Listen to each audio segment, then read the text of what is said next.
Hello বন্ধুরা, এখন নতুন হাটে প্রচণ্ড হারে বৃষ্টি হচ্ছে। ব্যাপক ব্যাপক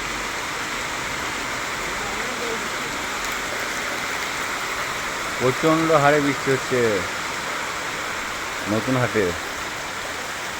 নতুন হাট মঙ্গলকোটে এখন প্রচণ্ড হারে বৃষ্টি হচ্ছে।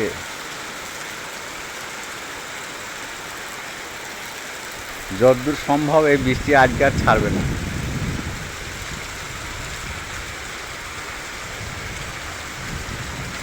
এরকম বৃষ্টি যদি আর একদিন হয় তাহলে আবার সে প্রথমকার মতো বন্যায় সব ডুবে যাবে।